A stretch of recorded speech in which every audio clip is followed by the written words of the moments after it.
bonsoir à tout le monde. J'espère que vous êtes bien installés et disposés à ce petit voyage qu'on vous propose.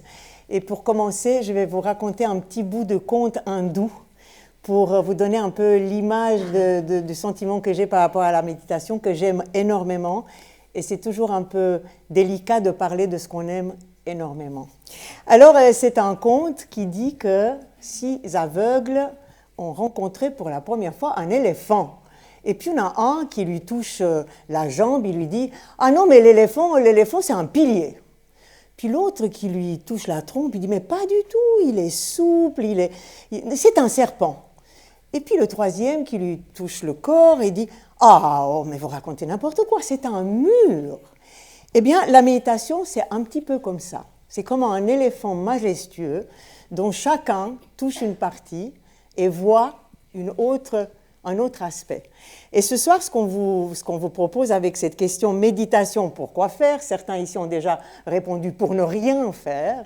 Vous avez 4 invités qui viennent chacun d'univers très différents, qui vont nous donner une image différente. Tout d'abord, professeur Christophe Michel, qui est neuroscientifique, donc on va dire la caution scientifique, qui lit dans notre cerveau comme on lit les tarots. Il travaille dans le centre All Here à Genève, qui est un centre de recherche et de découverte. Nous avons Sylvie Bertirossi qui fait partie, qui est éditrice dans son temps libre, parce que le reste de son temps, elle est formatrice ici pour la méditation, qui va nous révéler la force de la méditation du cœur. Nous avons professeur Jacques Besson, psychiatre, addictologue, qui va nous montrer comment la méditation peut être intégrée, et la prière, qui est une autre forme de méditation, peut être intégrée dans un chemin thérapeutique, que ce soit pour les addictions, comme on disait, mais aussi pour certaines dépressions très graves. Et Patrick Lenoir, qui au début a commencé sa vie artistique comme ingénieur de son à la radio, et il a fini naturopathe à très haut niveau, au niveau donc fédéral, et qui pratique la méditation tibétaine après beaucoup d'autres expériences depuis à peu près 20 ans, pour présenter. 25 ans, ouh là là, ça te rajeunit.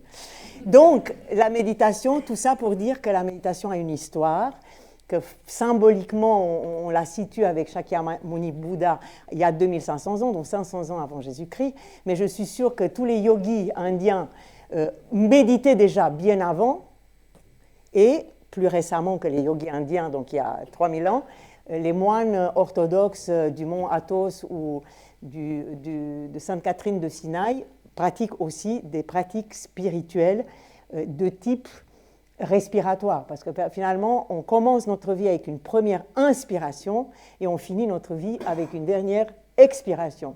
Et là, au milieu, ce qu'on peut faire, entre autres, c'est méditer.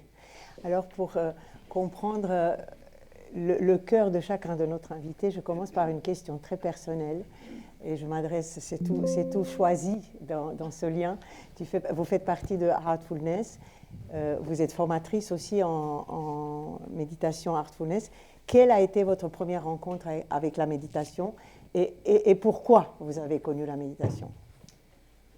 Alors, ma première rencontre avec la méditation, elle s'est faite en Inde. C'est vraiment là que je l'ai rencontrée, expérimentée, en tout cas une forme de méditation qui m'a parlé, qui m'a convenu. Et en fait, le pourquoi remonte plutôt à mon adolescence, où j'ai eu toutes sortes de questions existentielles sur le sens de la vie, et qui a certainement aussi à un moment donné orienté mes études dans les sciences de l'Antiquité, où je me suis vraiment intéressée à comment les grandes civilisations du monde méditerranéen avaient répondu à ces questions. Qu'est-ce qui vous reste comme goût aujourd'hui? Alors, cette expérience, donc, je l'ai fait en Inde parce que j'ai travaillé là-bas pendant quelques temps, et j'ai eu la possibilité d'aller dans l'ashram principal, le lieu de méditation principal de Heartfulness, où se trouvait à l'époque le guide, parce j'avais vraiment la conviction qu'il fallait que je trouve une pratique de méditation que je puisse faire tous les jours pour l'intégrer dans mon quotidien, intégrer cette dimension spirituelle et avoir quelqu'un qui puisse me l'enseigner.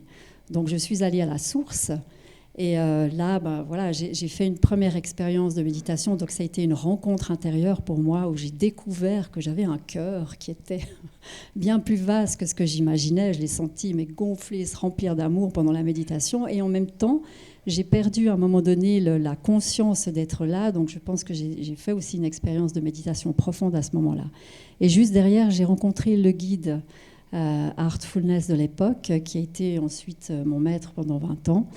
Et voilà, c'est une rencontre, je ne sais pas comment la raconter, c'est un regard, un mot en français. Ça a donné une direction à votre vie? Vous avez eu le sentiment que c'est pas que ça a donné une direction à ma vie, Lydia, ça a complètement changé ma vie. Parce que j'ai eu le sentiment, j'ai rencontré ce que je cherchais depuis l'enfance, il y avait aucun doute dans mon cœur l'a reconnu. Et à partir de là, j'ai commencé à pratiquer cette méthode et je ne l'ai plus jamais quittée. Et je ne peux même pas imaginer comment serait ma vie aujourd'hui s'il n'y avait pas ce courant souterrain en fait, de la méditation qui finalement m'accompagne chaque jour. Merci beaucoup Sylvie. Professeur Christophe Michel, comment vous êtes neuroscientifique, vous travaillez pour ce centre de recherche sur la méditation qui a comme slogan « Quand la méditation rencontre la science et la technologie ». Mais quelle est votre expérience personnelle de la méditation ou de la prière, ou enfin de toutes ces pratiques, mais là vous êtes au cœur de la méditation, donc quelle est votre expérience et qu'est-ce que ça apporte à votre être de scientifique?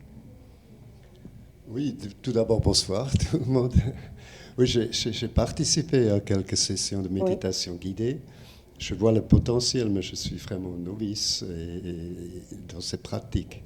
Mais vous voyez, je crois que c'est important, je dois garder une certaine distance parce que comme scientifique, mon rôle c'est d'observer et étudier et mesurer les activités dans le cerveau qui changent pendant la méditation et pas d'avoir une conviction personnelle qui je chercherais de prouver. Oui. Donc c'est cette indépendance, c'est cette objectivité qui est important pour ça, on va plus développer votre rôle et ce que vous découvrez, qui est très intéressant.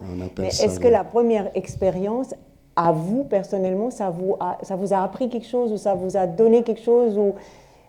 Comme je dis, je crois, j'ai vu le potentiel. Le potentiel, mais vous êtes resté à distance. Mais j'avoue que j'ai des difficultés de vous laisser dans la pratique. Arrêter mes pensées, Il faut s'entraîner, c'est un effort qu'il faut faire. C'est intéressant, qui ne va pas tout de suite. Oui, j'aime bien que vous disiez que c'est aussi un effort, c'est pas seulement ne rien faire, mais c'est aussi un effort. Patrick Lenoir, donc on a dit vous êtes naturopathe, vous méditez depuis très très longtemps et dans différentes traditions. Est-ce que vous pouvez nous parler de la première rencontre avec cette pratique? Eh bien, ma première rencontre, c'était chez un psychiatre. Voilà. Et en fait, il pratiquait, il avait une consultation à Lausanne, boulevard de Grancy, pour tout dire. Et en fait, il m'a proposé dans sa thérapie de faire en fait une visualisation. Et je me souviens encore très bien, j'avais visualisé une rose. Et j'étais rentré très rapidement en fait vraiment en grande présence. Et ça avait été vraiment une révélation pour moi, cette expérience.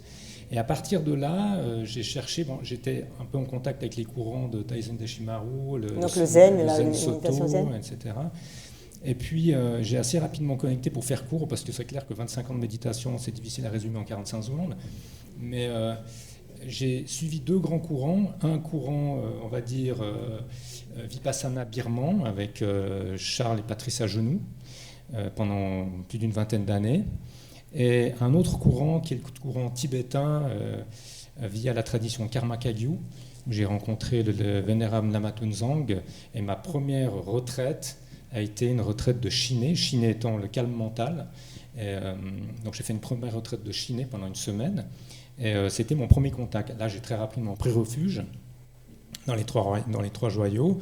Et puis, après, naturellement, tout un parcours avec rencontre de grands maîtres, etc. Vous aurez le temps de développer... Donc, en parallèle, donc, en gros, pour dire, il y avait Vipassana d'un côté, la tradition birmane du petit véhicule, et le Vajrayana de l'autre. Voilà. Mais qu'est-ce qui vous a touché? Qu'est-ce qui fait qu'on s'engage dans une telle recherche? Qu'est-ce qui s'est passé à cette première rencontre pour que ça déclenche ça? Ben, je pense qu'il y a... On se dit, il manque quelque chose dans ma vie. On va aller chercher quelque chose, on se dit, tiens, il y a quelque chose d'incomplet. Donc cette incomplétude, naturellement, on va la chercher en soi. Et du coup, ben, la méditation, il n'y a pas meilleur moyen. On va dire c'est la grande guérison, c'est la méditation. Il n'y a pas plus grande guérison que la méditation. Donc Naturellement, c'est très exigeant et ça n'empêche absolument pas des psychothérapies à côté, hein, d'ailleurs. Mais c'est quand même un grand chemin, on va dire l'autoroute à 4 voies de la guérison. Je pense qu'on peut vous donner la parole, Jacques Besson, donc psychiatre, spécialiste en addictologie et très sympathisant de la méditation. Est-ce qu'il y a eu une fois où vous avez fait vous-même l'expérience de la méditation? Alors, tout a commencé quand j'étais à Harvard Medical School, dans les années 90, parce que c'était les débuts de l'imagerie fonctionnelle pour donc les scanners. Les scanners, oui. Fonctionnels. C'est les premières images de méditation avec des PET scans et tout ça. Et puis, moi, je venais par en haut, si vous me passez l'image. Mais moi, je suis un vieux mystique. Puis j'étais plutôt dans la prière, l'alchimie, Paracels, tout ça. Et tout d'un coup, je tombe dans la mindfulness, qui était héritée finalement de la méditation bouddhiste. Et puis, j'ai créé la synapse là, entre la neuroscience, mon parcours mystique, les pratiques de méditation chrétienne, les pratiques bouddhistes. Et je me suis dit, je vais essayer. Puis, de toute façon, je fais de la prière, alors je vais faire de la méditation. Puis j'ai vu que c'était tellement proche. Parce qu'après, on a découvert que c'est des circuits qui sont quand même assez voisins. Enfin, c'est mon collègue Christophe Michel qui s'exprimera mieux que moi sur les circuits. Mais à partir de 1992, en septembre 1992, je me suis mis à la méditation parce que j'ai découvert que la spiritualité était un troisième ordre thérapeutique pour les addictions. On y reviendra vous avez déjà écrit d'ailleurs un livre Spiritualité. J'ai écrit plus tard. Oui, mais il est magnifique ce petit livre. Ah merci, c'est gentil de faire un peu de pub. Je gagne que 1 euro quand on en vaut un, alors vous voyez. Non, je rigole. Non, mais ça met en rapport deux choses qu'on ne va pas forcément mettre en rapport. Oui, parce que mais quelle est la saveur que vous avez, vous, sentie? Mais c'est juste l'émerveillement.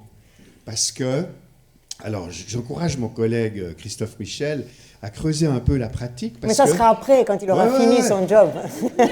C'est un conflit d'intérêts. C'est un conflit d'intérêts, voilà. Non, mais parce que j'ai des collègues addictologues qui disent addiction is a brain disease. Puis j'ai un collègue à Genève, il met des machins dans le machin, puis il fait des trucs, puis il dit voilà, c'est là, l'addiction c'est là.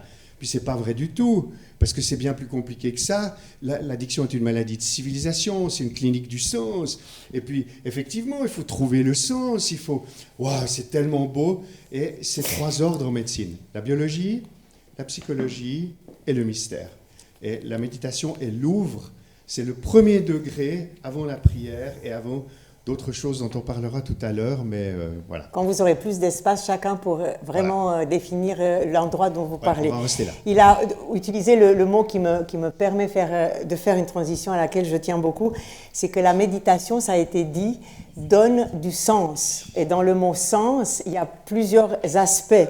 Le sens, c'est une direction. Dans quelle direction, dans quel sens tu vas? Le sens, c'est aussi une explication. Quel est le sens de ce mot? Mais le sens, c'est aussi une émotion. Et j'ai envie de dire, quand les choses ont du sens pour moi, je me sens bien, je me sens mieux, j'ai plus de force. Donc, c'est ça aussi qu'on essaye de voir ici, comment trouver le sens de ce temps qu'on passe ici.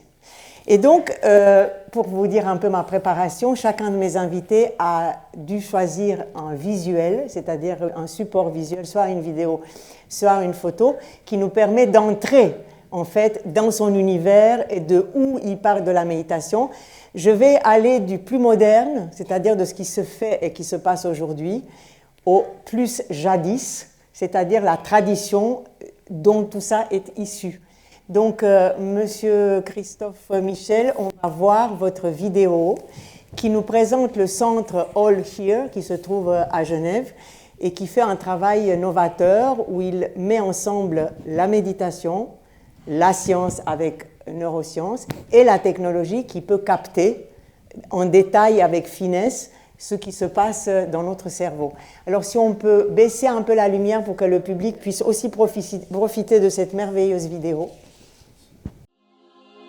We live in the world with a lot of objects and a lot of thoughts constantly happening. Imagine your attention is constantly dissected into so many things. And so meditation becomes very relevant in today's society. We need to be able to to take your attention, single object, and you drive your attention towards this uninterrupted flow of consciousness. Sustained, stable, whole.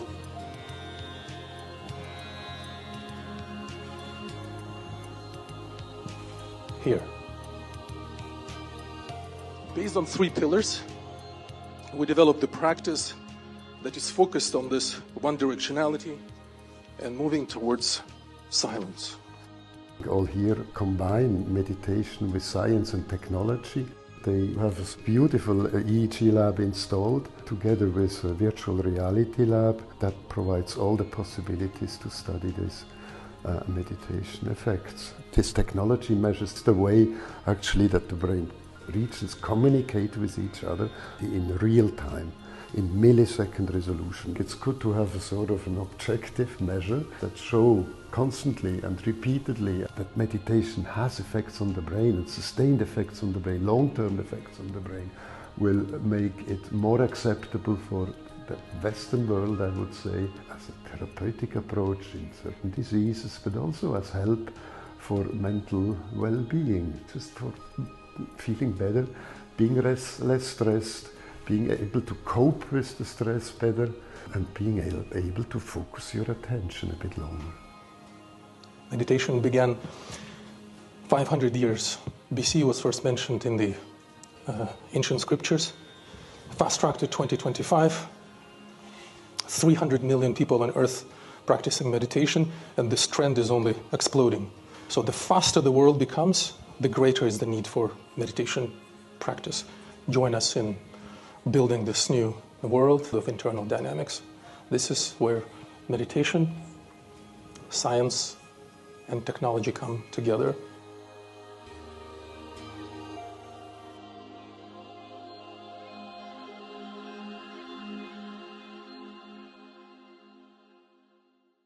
Alors, il y a ces 3 aspects. La méditation, vous connaissez, certains parmi vous pratiquent ou même à pratiquer peut-être pour la première fois ici ce soir. La science, ça va être mon questionnement principal avec professeur Michel. Et la technologie, je peux juste vous en dire 2 mots puisque je paye toujours de ma personne quand je prépare un sujet. C'est-à-dire que je suis allée au centre pour voir comment ça se passe. Et effectivement, il y a plusieurs interventions de la technologie.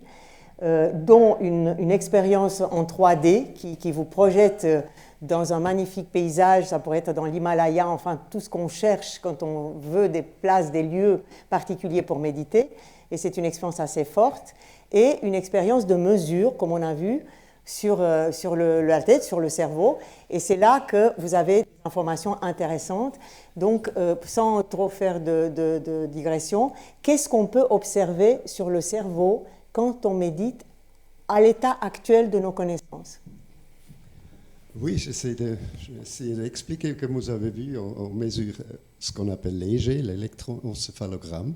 On met des captures sur la crâne pour enregistrer l'activité électrique de votre cerveau. Et ce qu'on peut enregistrer, ce qu'on peut mesurer avec cette technique, c'est l'état fonctionnel de votre cerveau. Dans quel état vous êtes? Ça dépend des circuits qui sont activés, à les structures dans le cerveau qui sont activées.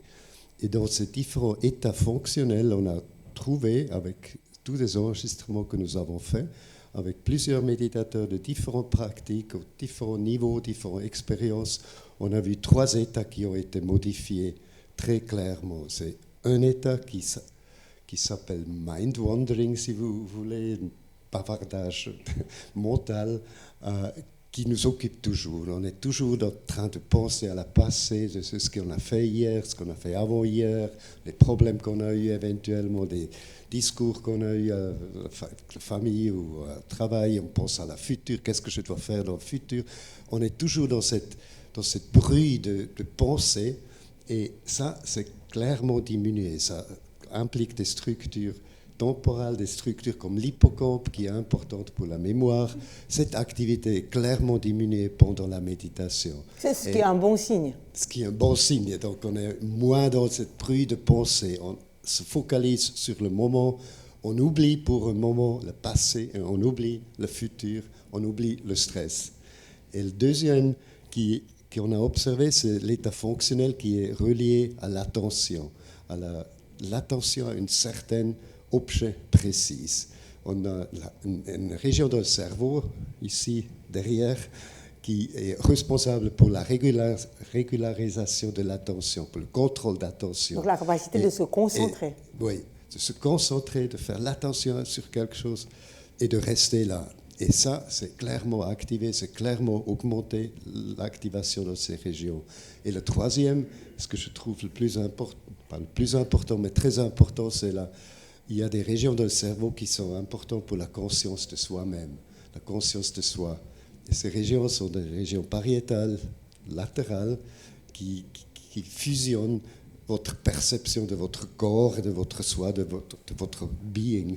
Et ces régions sont aussi très, très joliment activées. Donc, on a une activation de la perception conscience de soi, une activation de l'attention focalisée et une réduction de ce bruit mental, de ce bavardage mental qui nous occupe normalement si on ferme les yeux. Mais le troisième point que vous évoquez, est-ce que c'est la conscience de soi spatiale, c'est-à-dire je sais que je suis ici, ou c'est aussi une conscience de soi dans le sens du sens de ma vie, ou du sens de ma personne, ou du sens de ce que je fais?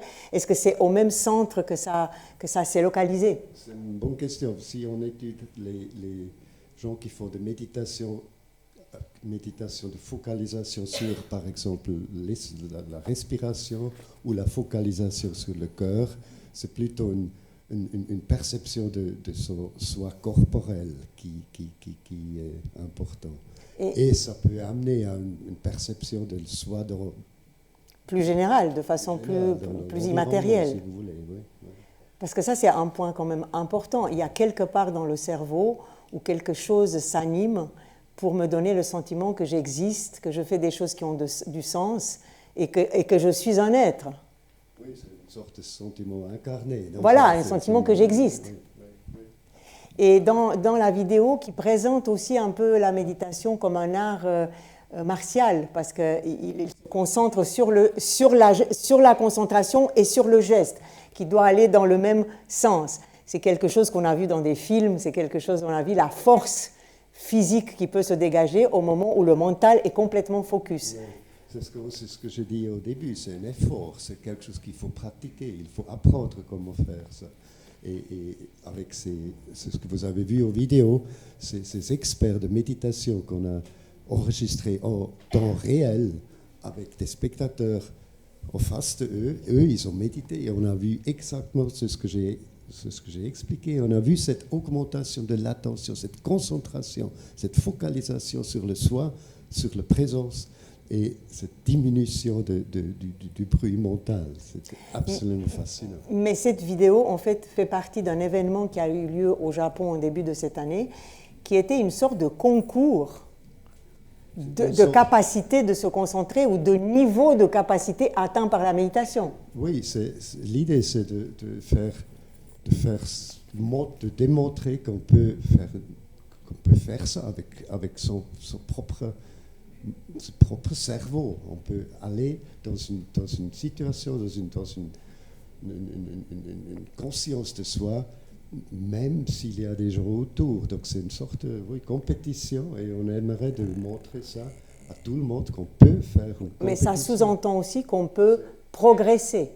On peut progresser, oui, on peut devenir expert, mais c'est, comme j'ai dit, ça prend des efforts. Et il est donné un chiffre de 300 millions de personnes qui méditeraient aujourd'hui dans le monde. J'ai fait le calcul sur 9 milliards, c'est à peu près 3,33. Ce n'est pas énorme. Est-ce que vous visez, est-ce que votre association a une mission d'augmenter ce nombre de gens qui méditent? Sûrement, oui, c'est une des missions, mais une des missions, c'est comprendre ce qui se passe dans le cerveau, mais l'autre mission, c'est de montrer objectivement que ça fait du bien, que ça vous aide, et de enlever un petit peu cette spiritualité qui est toujours avec la méditation. On aimerait de montrer que c'est un sport mental. Que c'est une sorte de sport mental où on peut s'améliorer, et vous pensez que c'est le langage d'aujourd'hui, c'est-à-dire qu'aujourd'hui, nous voulons des choses concrètes et très pragmatiques par rapport à ce qu'on fait. C'est une question que je vous pose. Oui, objectif et scientifiquement prouvé, ça c'est le but. Il faut montrer que ça vraiment a un effet, pas seulement que vous me racontez, ah, ça me fait bien. Ou ça m'a donné du sens dans ma vie, etc. Ça ne suffit plus. Ça suffit il faut que pas. le bip-bip dise que c'est vrai. Il faut montrer ça. C'est bien. Je suis ravie d'avoir compris votre démarche. On va continuer avec professeur Jacques Besson, qui lui nous a proposé plutôt une image, une photo. Donc je rappelle qu'il est psychiatre de formation, qu'il travaille avec les addictions et qu'il vient d'ouvrir à Genève une clinique, un centre de thérapie des addictions par les psychédéliques, mais avec contrôle médical et dans un protocole, je suppose, très structuré. Mais voilà, regardez cette image qui a été prise à la cathédrale de Lausanne, il me semble, Jacques Besson, oui, et que vous nous avez envoyée. Il y a un rayon de lumière très beau. Qui sont les personnes représentées? Qui sont ces hommes et ces femmes habillés en blanc?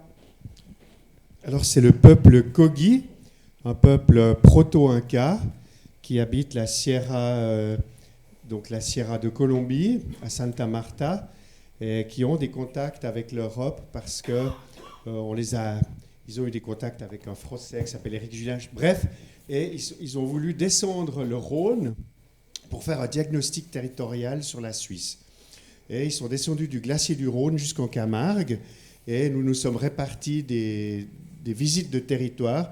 Et moi, j'avais la responsabilité de leur faire visiter un lieu sacré. Et j'ai choisi la cathédrale de Lausanne parce qu'elle a une histoire très ancienne. Elle remonte avec le culte de la Vierge Noire. Elle remonte aux Celtes, au culte d'Isis qui vient d'Égypte à travers les Celtes. Et il y a toute une verticalité géobiologique, hein, on va se mouiller là. Et il y a une verticalité aussi parce qu'elle est orientée vers le ciel. Et il y a toute une géométrie sacrée avec la rose, la crypte, etc.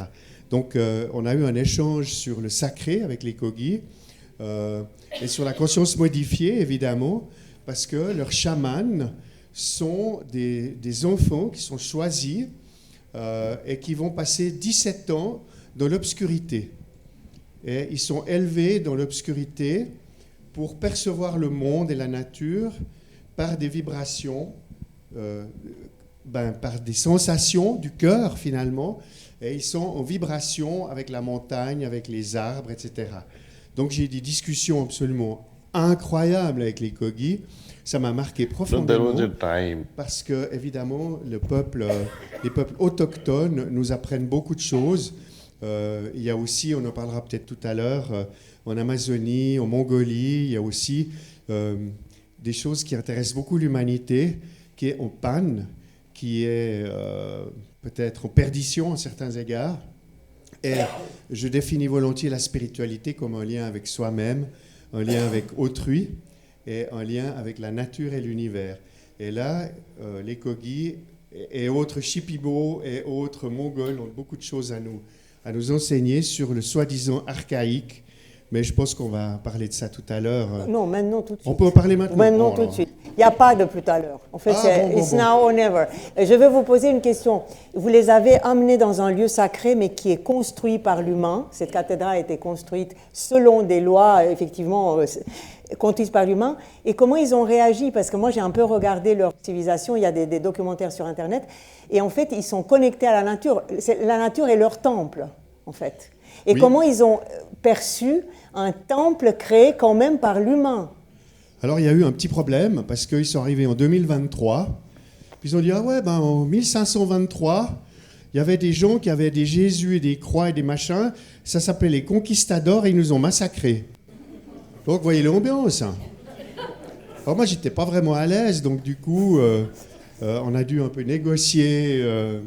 l'espace de parole. Oui, le choc culturel. Oui. Puis après, je les ai amenés dans la crypte, parce que j'avais les clés pour aller voir, la crypte. Et puis, tout d'un coup, ils se sont arrêtés, parce que dans la crypte, je n'avais pas pensé, mais il y a un haut de squelette qui traîne là-bas en bas. Alors, c'était un sacrilège pour eux. Alors, ils ont arrêté la visite, ils sont venus me chercher, et puis ils ont dit, mais ça, c'est pas possible, on ne peut pas laisser un squelette comme ça. Et il y a un chaman qui a dit, c'est pour ça qu'on est venu à Lausanne. Pour... C'est pour sauver l'âme de ces pauvres squelettes qui sont abandonnés là en bas. Donc tout d'un coup, la sacralité s'exprimait plus tellement dans la tradition que je souhaitais présenter, mais dans quelque chose de l'ordre des énergies, de l'ordre de la conscience de ce lieu, du rapport à la montagne, parce que vous voyez, pour les anciens, depuis la colline de la cathédrale, en fait, la Savoie, ce sont des sphinx de pierre. Ce sont des divinités solaires. Lug, Zona. Lug, c'est le dieu de la lumière. Zona, c'est le soleil Lux, en allemand. Lucis, oui. Oui. Donc, vous êtes dans une ville sacrée, mesdames et messieurs, voyez-vous. Mais les Kogi, eux, ils avaient besoin d'être sur la montagne, etc. Donc, on a eu un dialogue incroyable sur nature et culture, et surtout sur la conscience modifiée. Parce que la méditation, je crois, et c'est peut-être pour arriver à cette conclusion, la méditation, c'est une perle du collier de l'exploration de la conscience. Donc, je préside une association pour l'exploration de la conscience. Nous faisons beaucoup de conférences publiques avec des gens qui ont réfléchi à la physique quantique de la conscience, à la conscience non locale, à la conscience modifiée dans beaucoup de contextes. Et de rencontrer les peuples autochtones, c'est vraiment intéressant parce que là, je suis en formation de médecine chamanique. Vous allez dire, c'est encore un psychiatre fou. Ça, c'est le cliché, hein, voilà. Mais j'ai réussi mon test de télépathie la semaine passée. Je vous félicite. Ouais, mais merci. Ouais. Donc, moi, si on m'avait dit que je ferais un test de télépathie, il y a 30 que j'étais professeur ordinaire au CHUV, je pense que je me serais donné des baffes. Hein, non. Donc là, c'est bon. D'accord. Donc, voilà. Alors, justement, comment vous avez intégré tout ce que vous avez vécu avec ces Kogi qui vous ont appris beaucoup de choses comment vous avez intégré ça ensuite dans votre pratique thérapeutique qui vise quand même de raconter des belles histoires, mais éventuellement aussi de guérir? Alors, avec les addictions, vous l'avez compris, il faut connaître les neurosciences, la neurobiologie, le cerveau, c'est très important. Hors de question de critiquer la science. Hein. Donc, je suis un scientifique aussi, hein. Professeur ordinaire, faculté de biologie et de médecine, j'ai fait tout ce qu'il fallait. Hein. D'accord. Bon. Après, j'ai fait la psychiatrie, la psychothérapie, la psychanalyse et les sciences de l'esprit. Et je pense qu'il faut un grand respect pour la psychothérapie, pour la parole, pour la relation, pour explorer. Vous savez, la méditation, c'est aussi une histoire de compassion, hein, parce que... envers soi-même, déjà. C'est pas seulement la conscience, hein, c'est aussi la compassion. Le Dalai Lama m'a engueulé une fois à Lausanne, hein, parce qu'il m'a dit « What is spirituality ?» Puis j'ai dit « Well, it's a quest for meaning. » Puis il a dit, ouais, meaning, ouais. But it's also about compassion. Puis il m'a expliqué que la conscience, c'est deux ailes de l'oiseau. Exact. La sagesse et la compassion, pas l'une sans l'autre. C'est comme ça que l'oiseau peut voler. Absolument. S'il n'y a pas la sagesse, c'est dangereux. S'il n'y a pas la compassion, ça ne va pas non plus. Donc il faudra étudier la compassion, hein, chers collègues. Hein. Ouais, il y a le boulot, là. Des cobayes. Moi, je suis volontaire. Non, mais pour dire maintenant plus précisément, donc il y a des parties de cet enseignement, de ce vécu presque initiatique que vous avez eu avec ces chamans, que vous avez injecté dans votre pensée scientifique. Oui, alors ça se prépare depuis longtemps parce que, dans le fond, l'idée, c'est qu'il y a 3 ordres en médecine. Il y aurait un ordre biologique, un ordre psychologique, mais je crois, à force d'explorer les zones frontières, la mort imminente, le chamanisme, la médiumnité, les existences antérieures, la télépathie, enfin toutes ces choses-là sont de l'ordre des zones frontières. Et je crois que la science, elle s'ennoblirait, elle aurait intérêt à explorer ces zones frontières. Or, elle ne le fait pas pour des raisons idéologiques et des raisons dogmatiques. Si vous allez sur Wikipédia et que vous regardez les sujets dont je viens de parler, on vous dit pseudosciences. Et en plus, moi j'ai été arrêté une fois par la police à Paris, la gendarmerie nationale, parce que je parlais de neurothéologie. Puis on m'a demandé si j'étais pas un sectaire.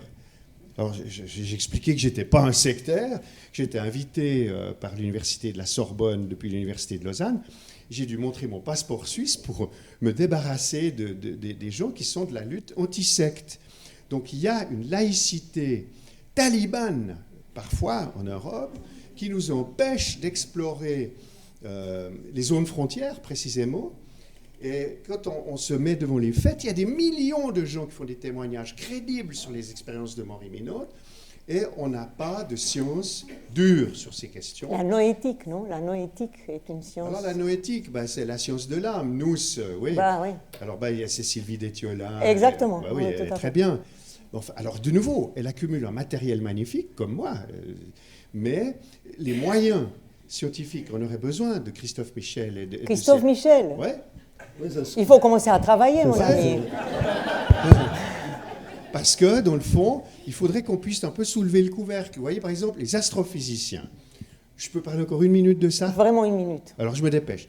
Les astrophysiciens, ils convoquent 11 dimensions pour expliquer la gravitation universelle. 11. 11. Moi, j'en demande juste une 5e. Et on me l'interdit. Parce que si on admet qu'il y a une dimension de plus, qu'on pourrait appeler la quinte essence, les alchimistes, les grands religieux... La 5e essence. La 5e essence. 3 dimensions plus temps, plus l'incréé. L'espace sans espace. Descendons un petit peu. D'accord. Bon, si on a une dimension de plus, on peut expliquer tout le reste. Bon, alors, j'arrête. Non, mais plus précisément, vous n'avez pas répondu à ma question. Aujourd'hui, quand vous êtes en face d'un patient, vous n'êtes plus, parce que peut-être vous n'êtes plus sur le terrain, est-ce que vous l'envisagez autrement grâce à ce vécu? Bien sûr, parce qu'il y a le savoir médical, il y a le savoir psychique et il y a le mystère du patient. Il y a cette rencontre dans sa singularité, dans son unicité. Et j'ai des intuitions et j'essaye d'être dans la présence, parce que la présence à soi-même, c'est très bien de la méditation, mais la présence à l'autre, ça, l'avenir de la médecine, il est dans la fraternité. Mais on n'y va pas du tout. Hein. Mais alors, mais pas du tout. Il faut que ça change. Oui. Alors, professeur Michel, j'aimerais juste brièvement que vous réagissiez à toutes ces notions que nous... J'aimerais bien réagir. Juste dites-moi si pour vous ça veut dire quelque chose ou s'il faut qu'on... Je suis totalement d'accord avec toi. C'est exactement ça ce qu'il faut faire. Et je crois, je suis modeste pour le moment, mais déjà démystifier la méditation par des mesures scientifiques objectives est déjà un pas dans Pour vous, c'est un pas en fait de se rapprocher de l'esprit scientifique en mettant ce langage qui devienne lisible dans ces valeurs-là. C'est intéressant votre point de vue. Si on commence avec la méditation, mais c'est déjà quelque chose. C'est déjà très bien. Et puis après, on peut aller plus loin. Et de se connaître soi-même, oui. Ça, c'est une chose qu'on va observer avec la méditation, mais connaître peut-être l'autre, ça, c'est l'autre chose qu'on peut étudier si on a les... On va revenir aussi sur cette valeur de la prière que vous avez dit, que la méditation, c'est soit myself et moi-même, que nous nous connaissons plus ou moins, mais que la prière met un tiers et que c'est important qu'il y ait ce tiers. La grande santé dans les 3 ordres, la santé du corps, de l'esprit et de l'âme. Amen. Il faut qu'on avance. Alors Sylvie Berti-Rossi, vous êtes très courageuse parce que vous êtes éditrice, que vous venez d'éditer un livre en français de Dahaji qui s'appelle L'anatomie spirituelle, qui fait partie de votre cheminement, de votre chemin spirituel. Vous êtes très engagée et vous nous avez proposé une vidéo où j'aimerais pas qu'on rate une seconde. Alors s'il vous plaît, baissez la lumière, baisse l'abat-jour chérie, et regardons ensemble cette vidéo extrêmement intéressante à plusieurs niveaux. There was a time whenever there was a science, facts were emerging. For example, Galileo, and he declared Earth is moving around the sun, not the other way around. See, this was a scientific fact, according to him, which was not accepted by religious people. The science had to be proven to religious people in those days. Now the situation has changed. Spirituality has to be proven to the scientific world. When you breathe in a certain way, how it impacts your physiology. You see, when you think in a certain way, how it improves your moods, your sentiments, your emotions. When you meditate on the heart, what sort of changes are brought about at a physical brain level. When you do this cleaning, it works like detox. And you are immediately able to witness the lightness in your body right after this cleaning. Now, as a pharmacist by profession, I'm more inclined to understand what is the mechanism behind this cleaning process that makes you feel so lighter. What really happens? So all this requires very special studies, scientific studies, because the effects are known. That when you meditate, you arrive at a certain level of consciousness. One sense, we are spiritual people, at the same time we are also scientists. Individually at your own level, as we practice, you have already proven to yourself that it is good. But something that is really, really good, for me to share that with the scientific world, I must prove it beyond doubts through gadgets. How far the gadgets can read, I think to that extent we'll be happy, because there are many levels which can never be measured by the gadgets. For example, even simple things like electrons, position of the electron and the speed of the electron.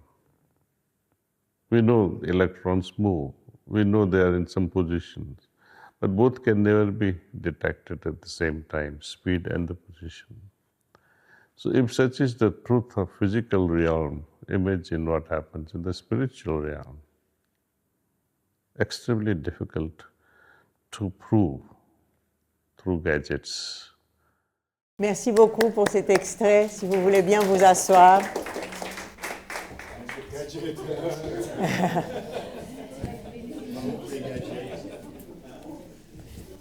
Alors justement, comment vous réagissez à ce subtil clin d'œil du gadget? Est-ce que la technologie va arriver à la finesse de pouvoir capter toute la complexité de la conscience? Ça, je crois, ça va être difficile. On ne peut pas mesurer la spiritualité. Ou la conscience. Mais avec les gadgets, la conscience, il faut définir ce que c'est la conscience. C'est déjà là où ça commence. Mais je crois qu'il y a quand même des gadgets qui sont améliorés récemment, qui nous permettent d'objectiver quelques expériences qu'on a pendant la méditation. La spiritualité, le changement de pensée, c'est difficile. On ne peut pas lire les pensées des gens. Je ne peux pas faire un EEG, je sais pas ce que vous pensez. Vous êtes libre de penser ce que vous voulez. Je ne vais jamais être capable de mesurer ça. Donc, ce niveau-là, je ne pense pas qu'il faut atteindre. Il faut atteindre un niveau où on peut faire objectivement la preuve qu'il y a quelque chose qui change positivement dans le cerveau. Sylvie Rossi, pourquoi vous avez choisi cet extrait? Ça fait partie d'une très longue interview que vous avez fait avec Daji. Oui, c'est ça. Pourquoi vous avez choisi cet extrait-là? Et il répondait à quelle question, en fait? Je crois que vous aurez tous compris pourquoi j'ai choisi cet extrait. La question qu'il y a derrière, c'est vraiment de savoir qu'est-ce qu'on peut véritablement mesurer. Aujourd'hui, je crois qu'on est dans ces zones frontières dont vous parliez. Il y a un moment donné, on ne peut pas aller au-delà dans la mesure. Et finalement, la question qui se pose, c'est est-ce vraiment nécessaire? Jusqu'où faut-il aller pour qu'il y ait une existence de ce domaine spirituel ou de de la vie de l'âme? Confirmation déjà. Voilà. Donc c'était ces deux questions. Est-ce qu'on peut tout mesurer et est-ce que c'est nécessaire de tout mesurer? Et puis la troisième chose... C'est la question que vous lui avez posée. Oui, il a sagement répondu. Et la troisième, parce que ce qui est intéressant aussi, c'est que donc Daji, qui est le guide actuel du mouvement Heartfulness, il a une formation scientifique. Il est extrêmement curieux et intéressé par toutes les recherches qui se font aujourd'hui. Il se tient au courant vraiment de tout ce qui se fait, en tout cas en neurosciences. Et vous voyez, il a fait plusieurs fois des invitations au monde scientifique d'essayer de mesurer certaines choses, notamment ce processus de nettoyage qu'on utilise dans la tradition Heartfulness. Est-ce qu'on peut véritablement mesurer ce qui se passe et où ça se passe pour qu'on se sente plus léger à la fin du processus? Il faut aller au centre All Fear, là, Mais je crois que vous êtes allé à Cana, non? Déjà, vous êtes allé en Inde.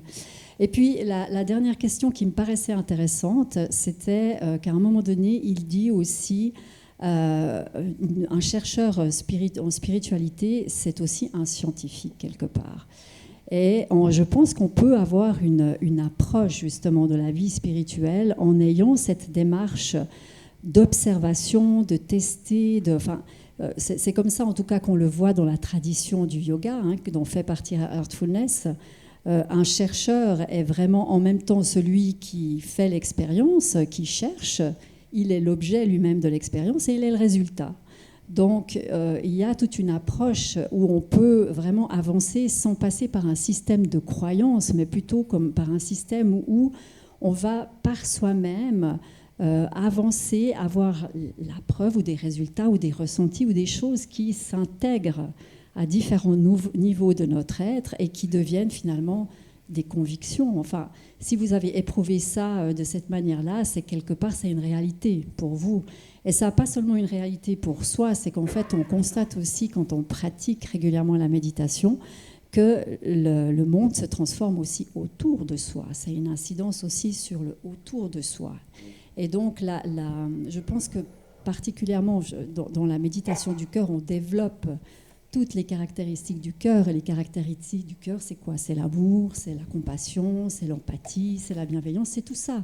Donc on développe ce champ qui pour moi est un champ vibratoire et forcément qui va avoir un impact sur ce qui se passe autour de nous. Alors on lui rend hommage parce qu'il connaît l'histoire de Galiléo Galilée qui est notre culture occidentale avec les détails de Eppur si muove, c'est-à-dire que jusqu'à la fin du procès, lui il sait que c'est la Terre qui tourne autour du Soleil. Il faut lui faire cet hommage. Je ne suis pas sûre de moi connaître le Galiléo Galilée hindou qui a prétendu je ne sais pas quoi. Mais passons au livre que vous avez traduit, qui vient de sortir. C'est dommage, je ne l'ai pas, j'aurais voulu le montrer, qui s'appelle donc Anatomie spirituelle. Donc il met ensemble le mot anatomie, qui est un mot médical, scientifique, dissection, et spirituel, pour soutenir ce que vous dites, que c'est une démarche qui est très pragmatique.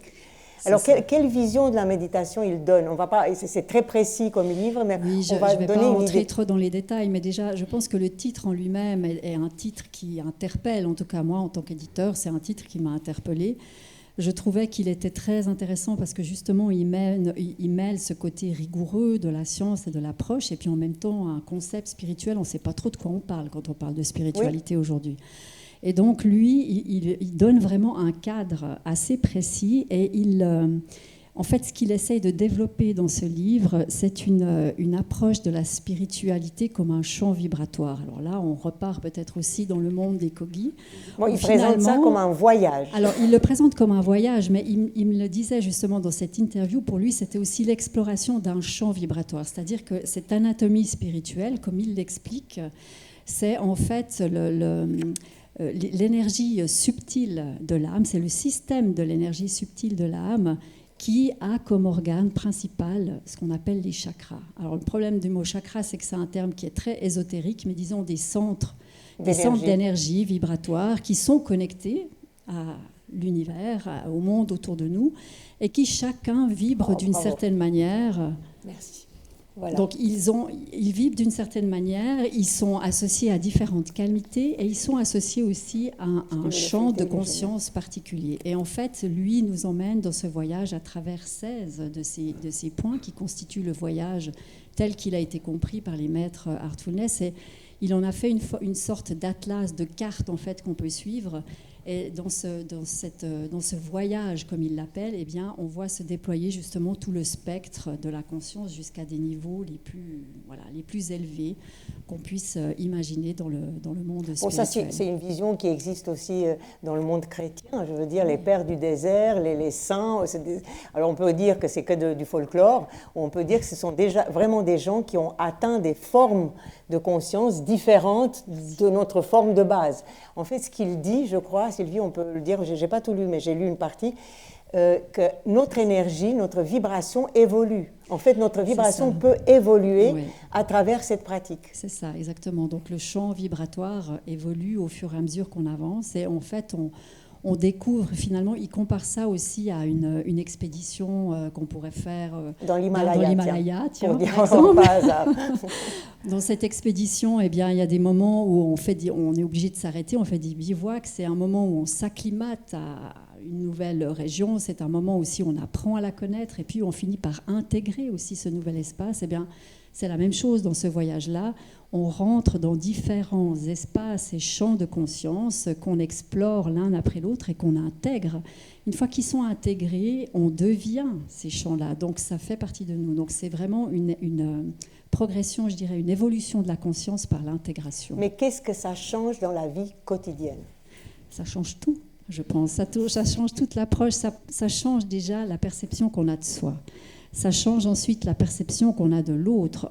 C'est-à-dire qu'on ne s'arrête plus à rencontrer l'autre simplement en tant que personne physique, mais automatiquement, on entre dans son champ et on rencontre cette personne-là dans un champ du cœur. Donc, c'est un champ qui va quelque part embrasser aussi la personne. Donc, on peut voir même au-delà de ce que la personne dit, qui elle est vraiment. Parce que finalement, on a tous des personnalités, des peurs, des choses derrière lesquelles on se cache. Mais voilà, on peut percevoir les gens d'une autre manière. Et puis, ça change aussi notre rapport avec la nature, par exemple. On se sent partie prenante de la nature. On a cette idée quand même un peu bizarre dans nos civilisations occidentales que l'homme ferait pas partie, comme si on ne faisait pas partie de la nature. On en fait intégralement partie. Et je pense que quand vous relatiez l'expérience avec les Kogi, on voit bien que dans certains peuples, ce lien, cette connexion, elle est restée.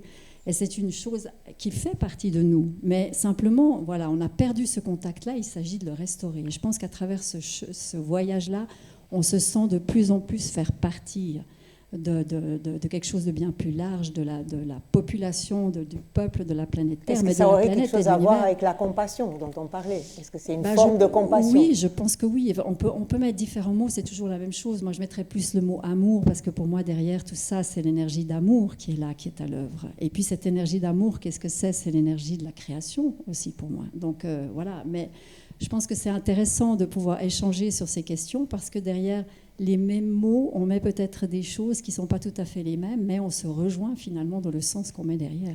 Est-ce que vous voulez réagir? Très vite, dans l'univers, il y a des forces de concentration et de liaison, on peut appeler ça gravitation, c'est ce qui fait que les choses tiennent ensemble, mais il y a en même temps des forces de déliaison, de rejet, d'expansion, oui. Et l'équilibre entre la gravitation et l'expansion est un miracle. Bon, dans la vie psychique, c'est la même chose.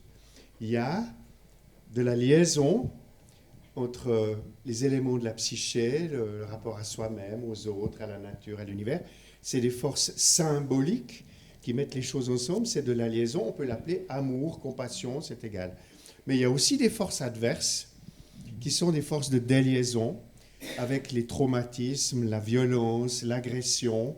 Moi, j'ai travaillé une dizaine d'années avec les exorcistes du diocèse.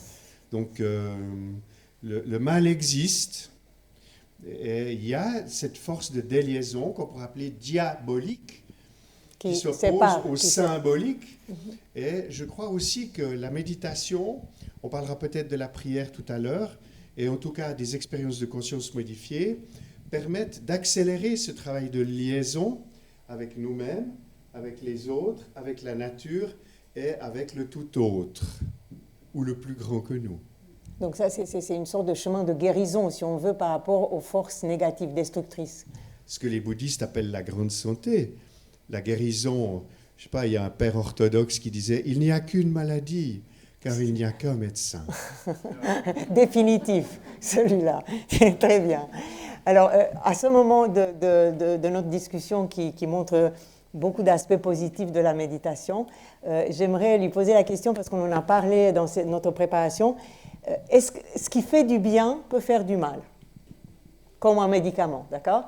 Alors, professeur Michel est très sensible au fait que la méditation, ce n'est pas une hagiographie, mais selon vous, il peut y avoir des risques selon qui s'adonne à cet exercice. Oui, il y a un petit peu un hype actuellement que la méditation peut aider à presque toutes les pathologies. Et je crois, Jacques, que c'est beaucoup plus que moi. Mais c'est clair qu'il y a des troubles psychiatriques sévères qui ne sont pas nécessairement bien, où la méditation ne peut pas nécessairement aider. Au contraire, on peut s'imaginer une personne qui a une anxiété sévère, une sorte de panique sévère. J'aimerais croire que c'est pas idéal de faire la méditation, de se rencontrer soi-même. Des gens qui ont peur de soi, une phase pathologique, c'est pas probablement idéal de faire la méditation, en tout cas pas dans cette phase. N'importe quelle méditation, ou pas accompagné par le traitement de sa pathologie de base. Donc cette idée qui est dans ce temps dans la presse que ça va aider à tout le monde, il faut quand même faire un petit peu attention. Oui, en tout cas, si c'est une pathologie derrière. Mais ça, je crois qu'on partage tous le même avis. D'ailleurs, je pense que dans la méditation Heartfulness aussi, dans certaines pathologies, elle n'est pas conseillée du tout. Et je crois que ça, c'est quelque chose dont il faut être conscient. C'est pas la panacée, c'est pas un remède. Déjà, c'est une approche, mais qu'il faut faire dans certaines conditions et surtout être accompagné. Et comme vous, comme formatrice, vous transmettez en fait cette méditation Heartfulness à des gens qui viennent intéressés. Est-ce que vous avez des moyens de détecter si cette démarche est positive pour la personne qui est en face de vous ou pas pour le moment? Mais je pense que, comme vous l'évoquez, je pense que de toute façon, ça commence par une rencontre. Une personne qui vient commencer la méditation, on commence toujours par un échange, une rencontre, et puis on essaye de voir où en est la personne, qu'est-ce qu'elle vient chercher. Et puis ça nous permet peut-être déjà de poser des jalons ou d'avoir une idée de quelle phase de vie elle traverse aussi, les raisons pour lesquelles elle vient à la méditation. Et puis dans certains cas, on ne recommandera pas forcément de commencer tout de suite une pratique. Vous validez cette prudence qu'il faut avoir par rapport à la pratique? Je confirme, quand on travaille avec la conscience, c'est un objet délicat. Donc il y a des contre-indications, des indications. C'est comme tout le reste de la médecine finalement. Alors on peut accompagner, protéger. Il y a des indications, des contre-indications. Bon, c'est assez bien supporté, hein, la méditation. Oui, c'est assez bien supporté, d'accord. Ouais. Donc on ne va pas non plus peindre le diable sur la muraille. Mais dans certains états, effectivement, d'angoisse psychotique ou de délire ou des choses comme ça, non, il ne faut pas entrer là-dedans parce que ça peut mal finir. On a vu des histoires de suicide sur des questions de spiritualité mal gérées. Et je rappelle que s'il y a une psychologie de la religion, par exemple, il y a aussi une psychopathologie de la religion. Bon. Donc il faut faire attention. Merci beaucoup pour ces réponses. Alors, on va aller dans la dernière phase de notre rencontre pour ensuite pouvoir poser toutes les questions dont on a envie. Et c'est une image que je vous propose, pas une vidéo, une image que M. Patrick Lenoir nous a proposée, que je vous prie de regarder et de ressentir, parce que c'est une image assez particulière.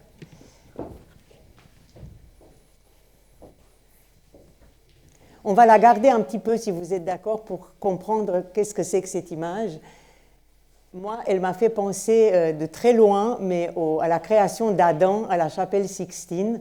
C'est-à-dire, à la fois, il y a un geste, il y a un vide, et il y a quelque chose qui se transmet et qui est impalpable et invisible, mais quelque chose se passe. Alors, Patrick Lenoir, voulez-vous nous dire qui sont ces personnes, qu'est-ce qu'on est en train de regarder ? Alors, déjà, donc, on a deux forces en présence. On a le maître et le disciple. Donc, à gauche, nous avons Sa Sainteté, le 17e Karmapa, qui est donc le maître de la lignée Karma Kagyu. Et à droite, le vénérable Lama Tenzang. Et en fait, on est dans une pratique d'offrande En fait, c'est un stupa qui symbolise l'esprit du Bouddha, l'esprit éveillé, avec, on voit sur la gauche des couleurs différentes, blanc, rouge, verte, ces espèces de petites de tissus qui symbolisent les 5 familles de Bouddha. Et on voit, c'est une image absolument saisissante, parce que le vénérable Lama Tenzang avait été disciple de la précédente réincarnation du 17e Karmapa, donc le 16e Karmapa, qui a donc implanté, qui est un des grands maîtres qui a implanté le bouddhisme tibétain en Occident. Et il avait prophétisé à Lama Tenzang, donc le 16e Karmapa, qu'il allait monter un centre extrêmement florissant, Karma Migurling, qui se trouve en Isère. Et après 40 ans de labeur constant, Lama Tongzang a pu, grâce aussi à ses disciples, monter un centre absolument exceptionnel. Et on l'a appelé un peu le Milarepa des temps modernes.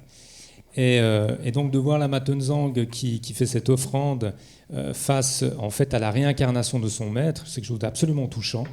Et on voit avec quelle douceur qu'elle accueille le 17e Karmapa, sachant à qui il a affaire aussi, fait à l'offrande de Lama Tongzang. Je trouve que c'est une image absolument bouleversante.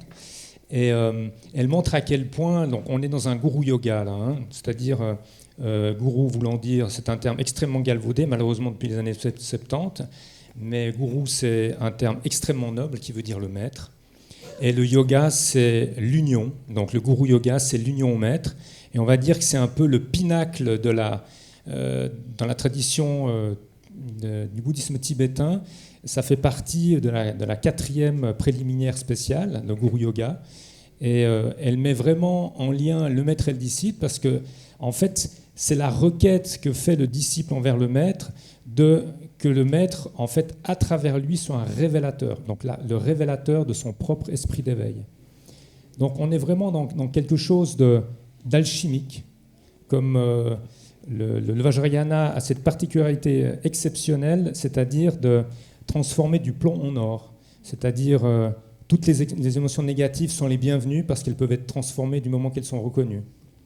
Et il y a une chose dont on n'a pas parlé ce soir, et j'aimerais vraiment parler, une chose absolument, pour moi, absolument centrale, qui n'a pas du tout été évoquée, c'est la notion de motivation.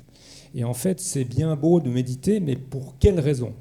Et la question est absolument centrale, parce que autant des pratiques comme la MBSR de John Kabat-Zinn, hein, qui vient quand même de la tradition birmane, hein, eh bien, c'est une méditation qui est thérapeutique, et elle a tout à fait sa place, mais on est quand même à des années-lumière de le vœu de bodhicitta, c'est-à-dire d'atteindre l'éveil pour le bien de tous les êtres. On est quand même un peu ailleurs au niveau de la motivation. Je ne critique pas naturellement les méthodes pour aider au niveau thérapeutique, mais je replace juste la méditation où elle doit être replacée.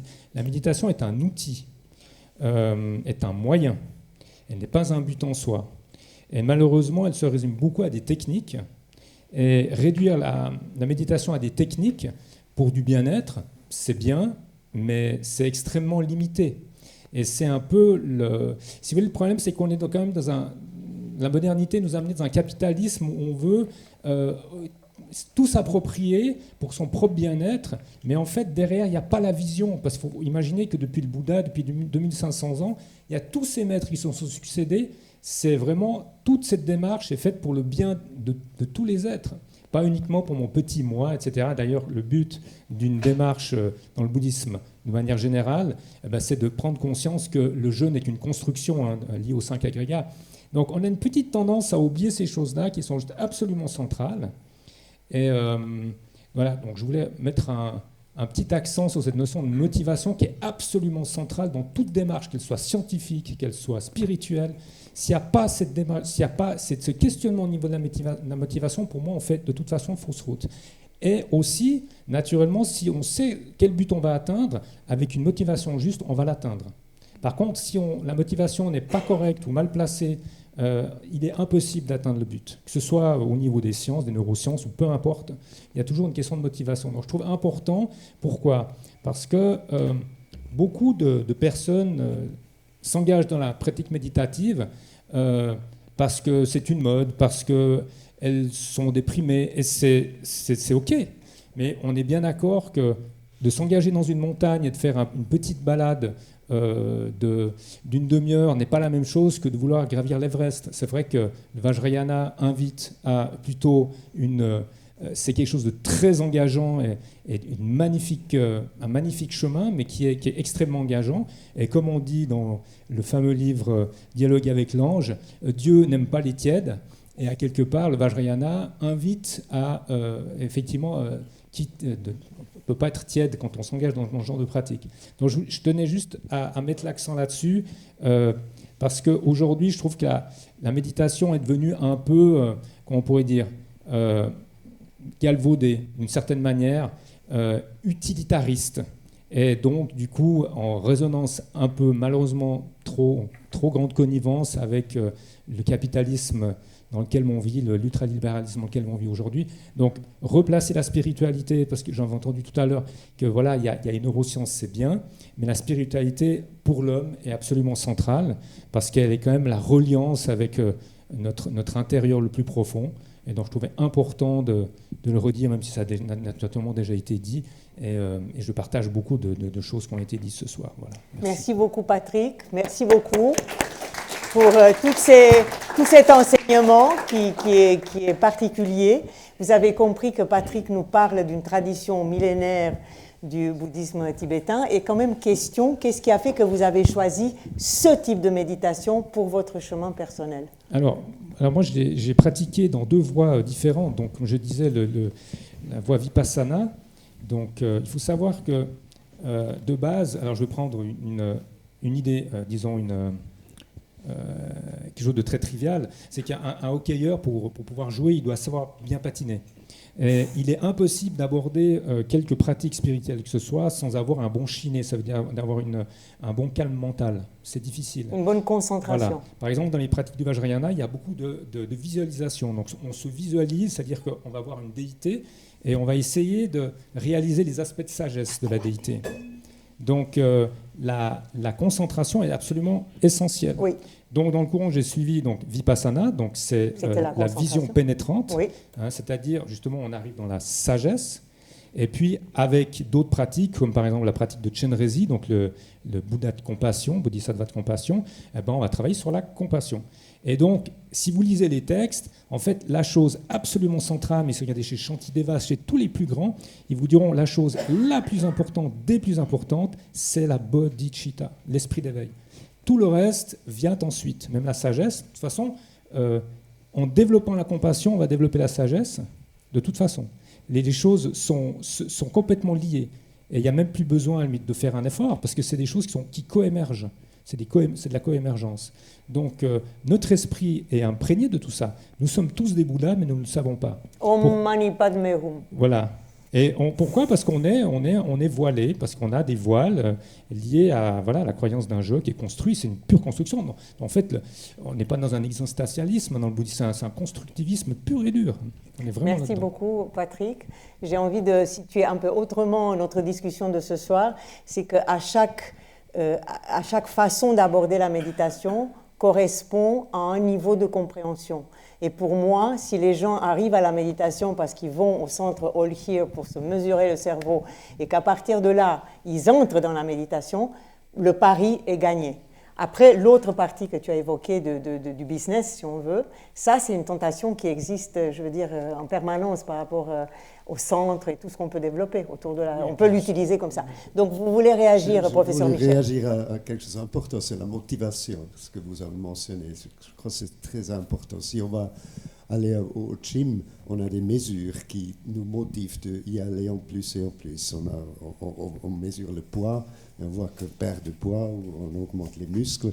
Et c'est quelque chose qui nous occupe aussi à All Here. On aimerait bien donner des mesures, que les gens peuvent mesurer ce qu'ils ont, qu'ils ont avancé dans la méditation. Donc cette activation. Donc c'est aussi une motivation de premier niveau, on va dire. On traduit ces activations électriques dans un indice qu'on peut mesurer, on peut remontrer après la méditation après l'entraînement de méditation, qu'on augmente, on fait quelque chose qui a un effet. Donc, objectiver ça avec des mesures électrophysiologiques, c'est un stade. Oui.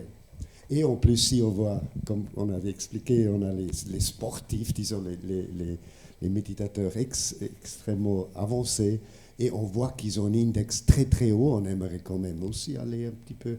Comme Marco Odermatt skie bien, on aimerait aussi skier mieux. Donc, c'est aussi une sorte de motivation. Après, c'est vrai que les vijnana, donc c'est les degrés de méditation, qui sont, si vous prenez les livres, il y a tout le parcours au niveau des différents niveaux de conscience ont complètement été cartographiés, hein, je veux dire, depuis des milliers d'années, donc je veux dire rien de neuf à ce niveau-là. Hein. Mais en fait, c'est toujours la même question. Ça reste, quelle est la motivation ?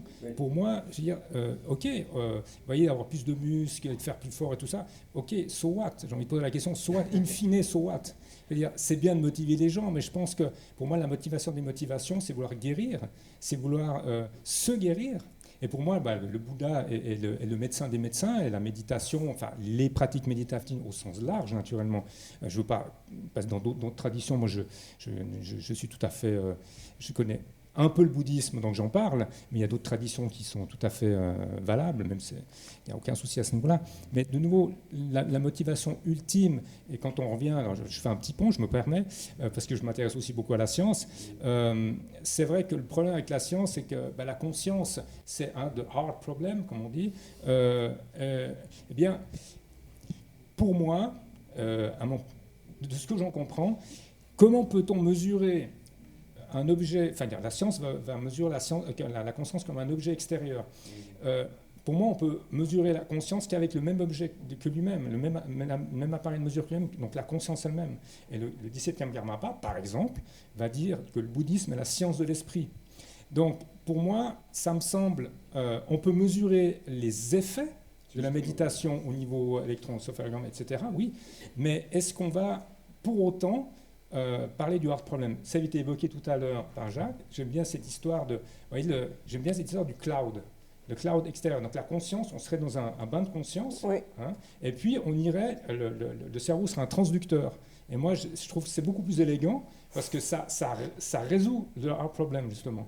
Et peut-être que les directions devraient aller... Et en fait, vu qu'il n'y a eu aucun avancement, même je crois que Mathieu Ricard, tous les travaux qu'il a faits n'ont pas amené à grand-chose, mis à part pour dire qu'il y a cette zone qui s'allume, etc. Ok, et alors ? J'ai envie de dire, et alors ? Ah non, alors si je me concentre mieux, si je suis moins angoissée et si j'ai un sentiment de moi-même qui donne du sens... Pour un premier pas, c'est très important. Ah, mais c'est l'expérience personnelle. C'est l'expérience personnelle. On ne va pas s'engager dans une grande discussion comme ça parce que vous parlez de deux points de vue très différents. Vous parlez du 1er siècle Jésus-Christ et lui, il parle de 2025. Donc, on a des visions très différentes.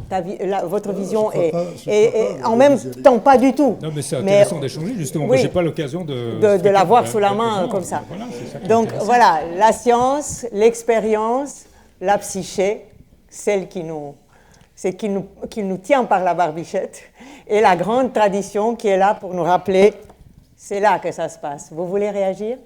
Moi, je voulais quand même rappeler l'idée que, dans le fond, il y a beaucoup de problèmes qui se résolvent si on fait une révolution copernicienne. On a parlé de Galilée tout à l'heure. Je crois qu'il faut faire une révolution copernicienne. Ce n'est pas le cerveau qui fabrique de la conscience, c'est beaucoup plus compliqué que ça. Je crois qu'il y a un bain d'informations infini avec de l'énergie, quelle que soit la cosmogonie, ça peut être la bouddhéité, ça peut être la lumière, ça peut être la parole, et ainsi de suite, et que nos cerveaux sont des filtres, et qu'ils permettent ou non d'accéder et de s'entraîner à voir le monde plus grand. Alors évidemment, avec la méditation, il y a ce risque utilitariste, c'est que ce soit unique pour thérapeutique, pour se soigner ou bien aller mieux. Ou performance. Ou performance. Moins de stress, plus de performance. Je vais briser une petite lance pour l'étape au-dessus de la méditation, qu'est la prière. Parce que la prière, au niveau de l'imagerie, etc., c'est de la méditation plus la convocation des zones relationnelles et du langage. Donc, vous avez les mêmes stimulations de concentration, de visualisation. Vous avez aussi un retrait de la réalité spatio-temporelle. Vous avez une chaleur du cœur, donc quelque chose de très interne. Mais surtout, vous convoquez l'autre, le tout autre, le grand autre, quel que soit. Et s'installe alors non plus seulement une relation entre soi et soi-même, mais une relation entre soi et soi-même sous la lumière de l'autre, avec A majuscule. Et ça, évidemment, les théologiens nous le disent depuis longtemps. Ils disent que la méditation est une activité unitive, nous permet d'être unis avec nous-mêmes, avec l'univers, avec la nature.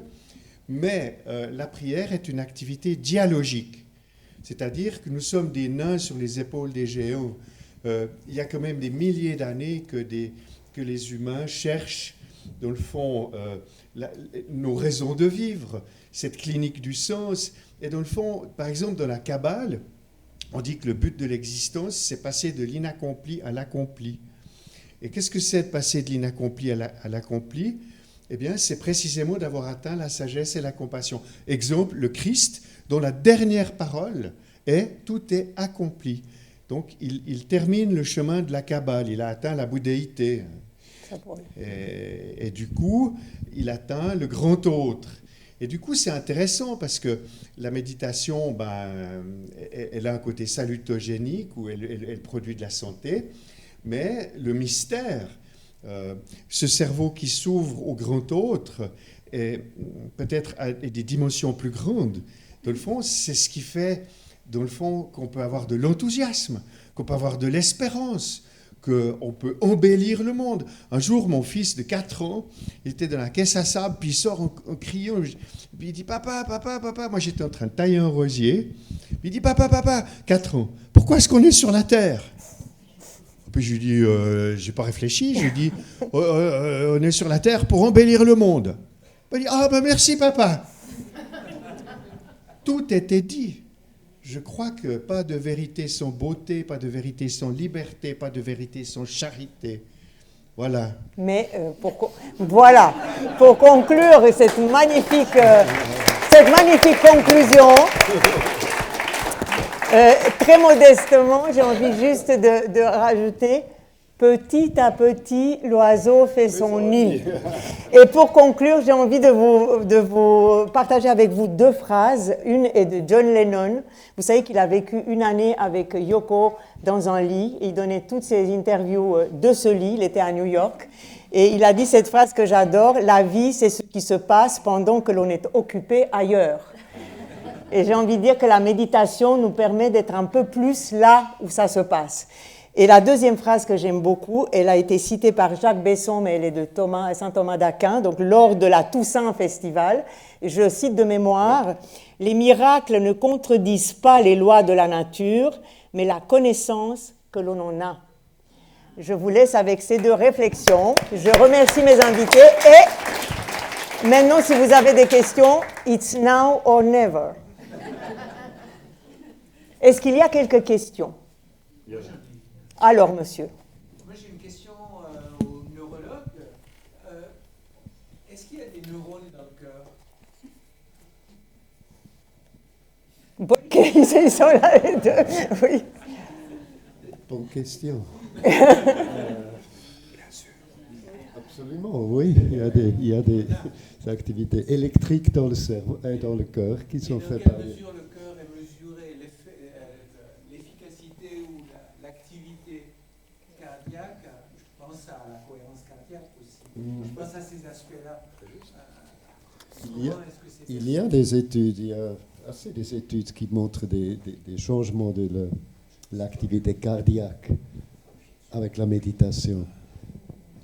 Il n'écoute plus parce que la technologie le distrait. Excuse-moi. Je dis qu'il y a plein d'études qui montrent des changements de battement de cœur, des changements cardiaques avec la méditation. J'aimerais bien, et on mesure en fait aussi toujours l'activité cardiaque, quand on mesure léger, de faire la relation entre les deux. Qui influence qui? Est-ce que c'est le cerveau qui influence le cœur ou c'est le cœur qui donne une sorte d'influence au cerveau? C'est pas si clair. Et j'aimerais bien étudier. Merci. D'autres questions? Monsieur là-bas?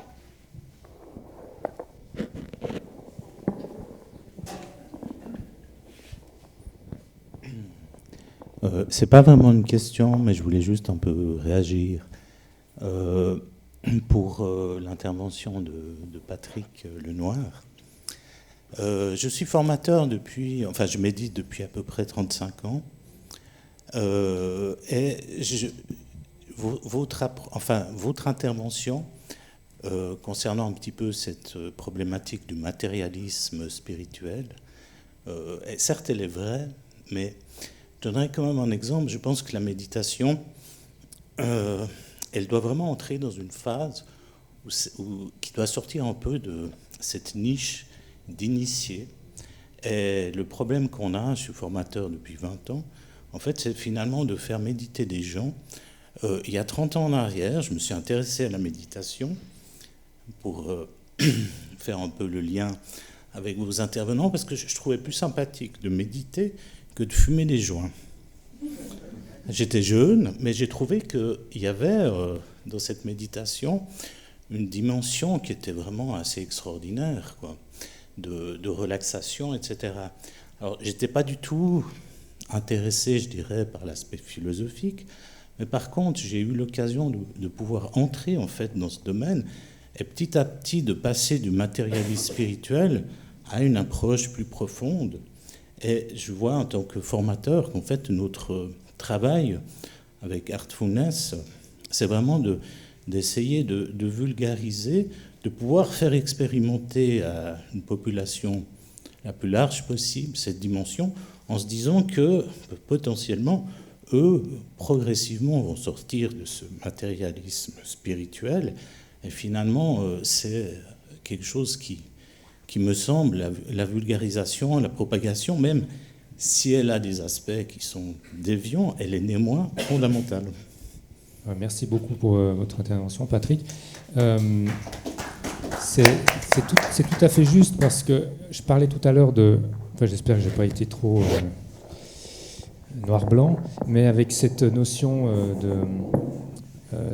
d'intention, bien sûr que c'est un processus. Bien sûr qu'on démarre à quelque part, et puis la méditation commence là où on est, et c'est un chemin de vie. Et on n'est pas tous au même endroit. Il y a des personnes pour lesquelles elles sont peu nombreuses, pour lesquelles c'est très clair, pour qu'elles démarquent là-dedans, ou alors elles ont, voilà, d'un point de vue bouddhiste, c'est un karma. Moi-même, j'avais un appel, mais c'est pas pour autant qu'il y avait beaucoup de confusion. On est tout à fait d'accord. Moi, je critique pas du tout. On commence partout là où on est. C'est pas et je trouve MBSR très bien. Et j'ai un petit écueil d'MBSR pour faire un petit. C'est pas la pratique elle-même, mais c'est que j'ai entendu et vu pas mal de personnes qui avaient suivi les fameuses 8 semaines. C'est qu'une fois qu'elles ont terminé leur cycle puis qu'elles ne veulent pas continuer pour l'enseigner, elles sont un peu perdues parce qu'elles sont un peu lâchées dans la nature. Alors soit elles méditent toutes seules, ce qui est un peu difficile parfois, soit alors eh bien, elles sont un peu en recherche, en errance, on va dire, méditative, parce qu'elles n'ont pas forcément trouvé un centre, un groupe. Puis à ce moment-là, elles n'iront plus dans les MBSR, mais dans autre chose. Puis ça dépendra de où elles tomberont, avec quelles affinités, etc. Mais moi, je trouve naturellement très bien que plus en plus de gens méditent et qu'il y ait une journée de la méditation mondiale. Enfin, c'est magnifique, ça. Moi, je ne critiquerai ce genre de choses. Je questionne juste, c'est la notion de motivation, c'est tout. C'est que après, à chacun sa réponse, et puis il n'y a pas de bonne réponse ou de mauvaise réponse. Mais je trouvais important de mentionner cette dimension-là. Merci beaucoup. Est-ce qu'il y a d'autres questions? Car nous avons encore tout un programme. Est-ce que d'autres questions seraient là, au bout des lèvres? C'est maintenant que vous pouvez les poser. Après, ça sera fini.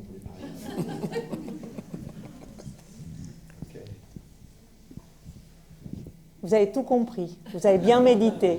Vous êtes en paix avec vous-même et vous aimez votre prochain. On y travaille. Est-ce que chacun de vous a envie de dire encore une phrase de au revoir à cette belle assemblée? Voilà.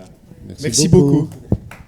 Sylvie, ce sont tes terres ici. Oui, et alors Non, je pense que ça ne fait qu'ouvrir en fait le champ de la méditation, et je trouve que c'était très riche aussi de pouvoir échanger sur des aspects très différents.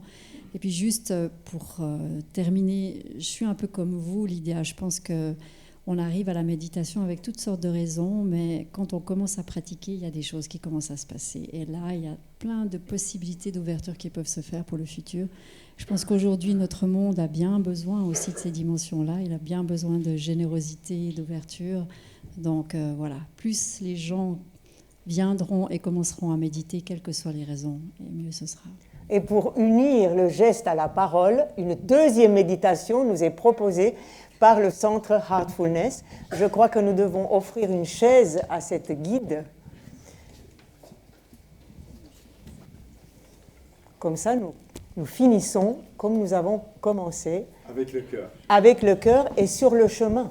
Et sur le chemin. On peut aussi encore finir avec une phrase. Vas-y, encore une phrase de la science. Attention. Non, quelque chose que j'ai entendu récemment que m'a beaucoup plu, c'est la phrase que si on médite, on n'est jamais seul, on a toujours soi-même. Très beau, merci beaucoup. Alors méditons.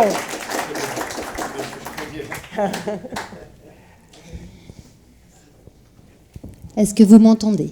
C'est bon? C'était pas assez fort avant. Je vous invite à une expérience, la méditation du cœur. Je vais vous guider avec quelques instructions et après ça se fera en silence. À nouveau, je vous invite à fermer vos yeux, à prendre une position confortable.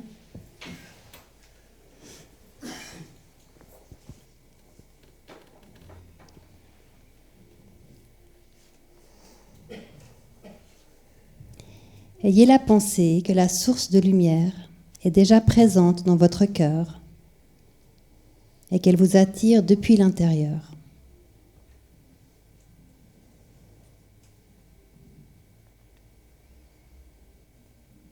Détendez-vous doucement dans cette sensation. C'est une suggestion très légère, sans effort ni concentration.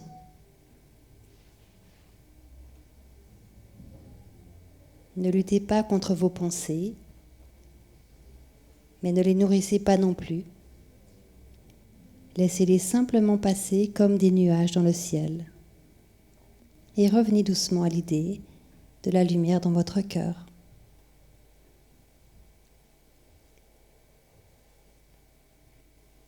Soyez ouverts et réceptifs à l'amour et à la lumière dans votre cœur. Nous allons méditer en silence jusqu'à ce que je dise « c'est tout ».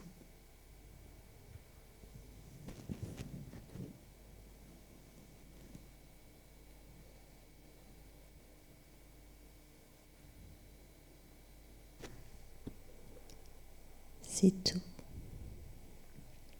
Gardez les yeux fermés encore un petit moment. Observez et écoutez comment vous vous sentez.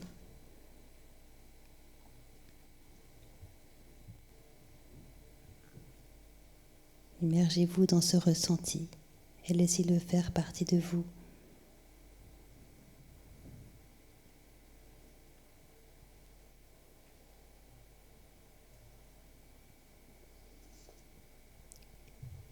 Savourez-le avec gratitude en imaginant qu'il se répand sur tout ce qui est autour de vous.